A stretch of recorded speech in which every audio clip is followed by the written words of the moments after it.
Hi, if you're watching this, thanks for joining me. I really needed to film this video now because I am losing daylight. I've tried doing this introduction so many times and I just don't feel like I'm getting it right. So hopefully practice makes improvement.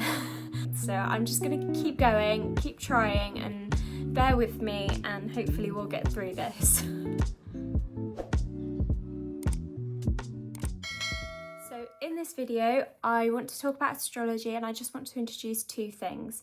Firstly, I want to introduce the big three. They're really important in astrology, the three most important parts of your birth chart.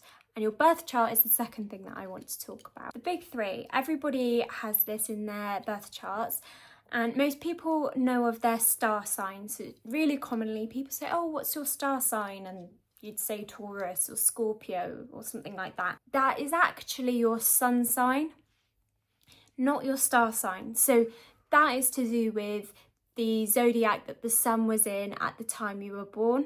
And that's why everybody, every year, if you're born in the same time of year, you have the same sun sign, because it takes 12 months for the sun to go around. The important thing is to remember that that's your sun sign, and that is one of the big three.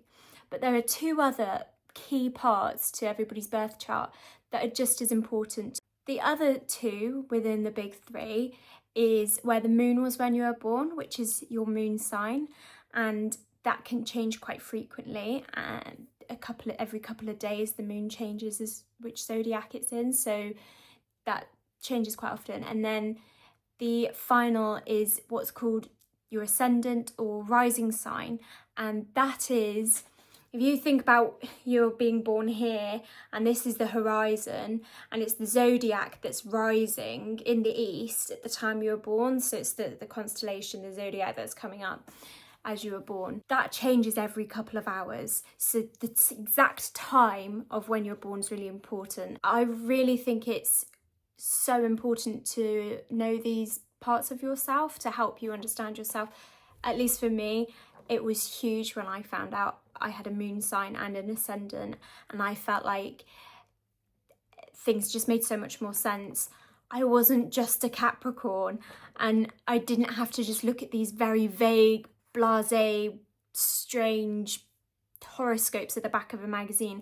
I could look at so much more now that I understood my moon sign and my rising sign. If you're on a bit of a journey questioning things, and part of that is wanting to know and understand more about yourself, I do think astrology can really help. Is kind of like a blueprint of your character, and it doesn't define who you are, and you have different experiences and stuff, but it's really helpful. So if you can know what your three signs are in terms of your sun, moon and rising sign, you'll find out so much more about yourself. And you'll find out you're not just a Capricorn, for example. You could be have a Libra moon or a Taurus rising sign, any of them, and suddenly you're like, oh, I have so much more to my horoscopes than I thought. So your sun sign, that is kind of like, most people know it, but it represents your identity, your personality, what people see. And one of the really beautiful ways of describing this is you're thinking of the sun as this big ball of light in the sky, and it's lighting up everything and it's here to shine. Your sun sign will help describe how you are here to shine and how you can shine and how you do shine. Then you've got your moon sign, and your moon sign represents your emotions and your inner world and your intuition, and it's where you feel at home. So if you nurture your moon sign, you'll feel really good. So for example, if you have a moon sign in Cancer, then you're probably more imaginative, sympathetic, tenacious, loyal, caring and nurturing, and you'll feel at home when you are with your family and your loved ones. And if you nurture that side, your sun sign side of you will flourish even more. And so yeah, if you look after your moon sign, it kind of looks after the sun sign. The final signs is your rising sign or your ascendant, and as I mentioned already, that's when the That's the zodiac that's on the horizon the moment you were born. So yeah, it's very different for everyone. It changes every 2 hours, and it's essentially how you appear in the world. So you know, when you meet someone and they appear a certain way and you get to know them, then they appear different. And quite often people will say, oh, you're not how you first seemed when I met you. And you essentially then start to see their sun sign. But the first person you meet, you're probably more likely to see the characteristics and the nature of the rising sign.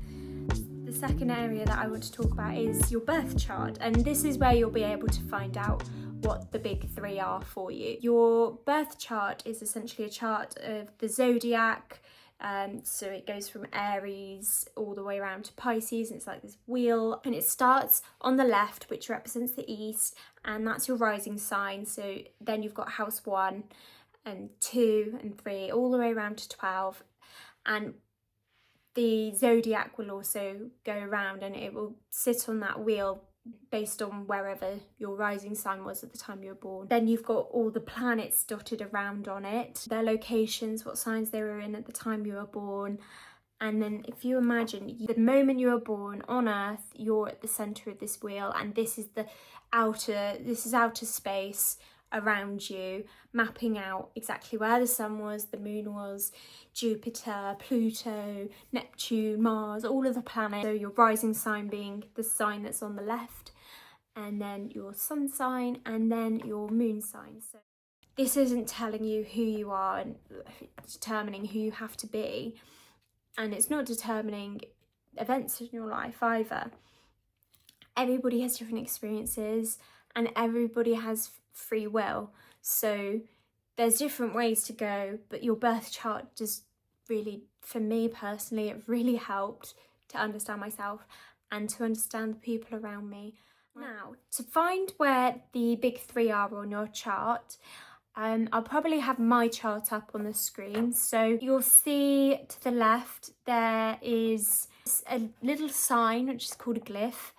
That represents Virgo. If you want to know what the different glyphs mean, then just pop it into Google, astrology glyphs or zodiac glyphs or planet glyphs.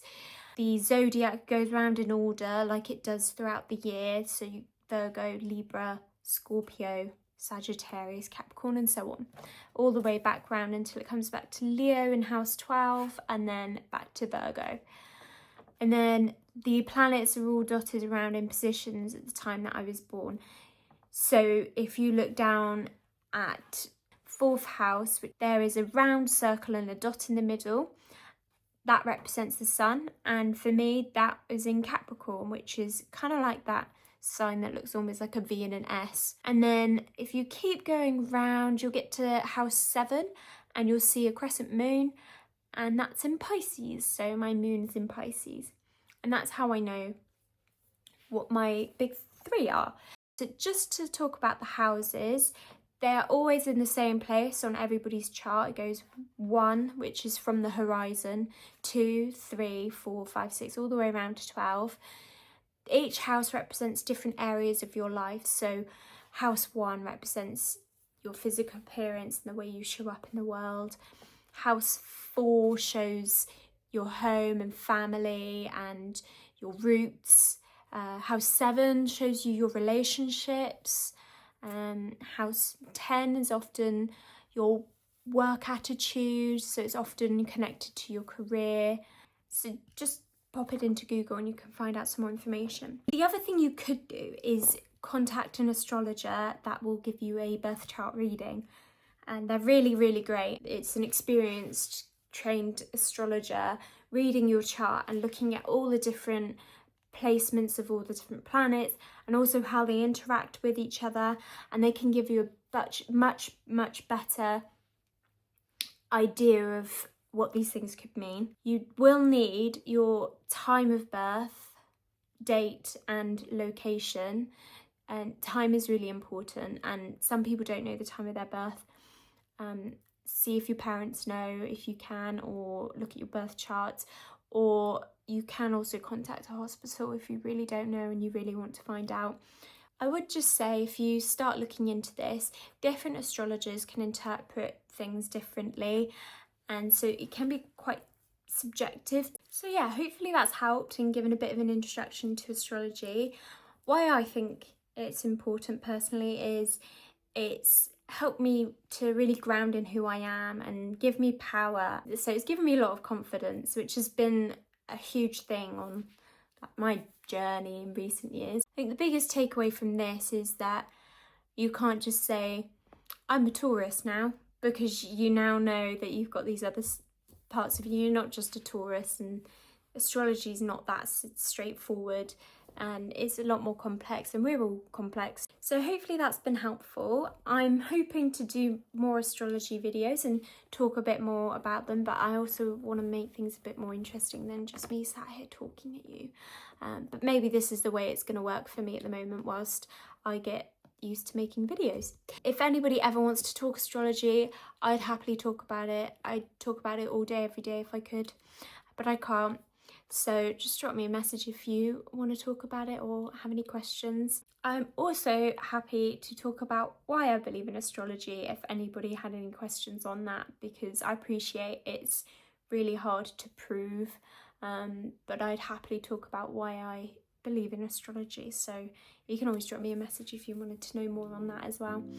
And yeah, thank you for watching if you've made it through this far. I hope it hasn't been too boring. So thank you for watching, and hopefully catch you in the next video.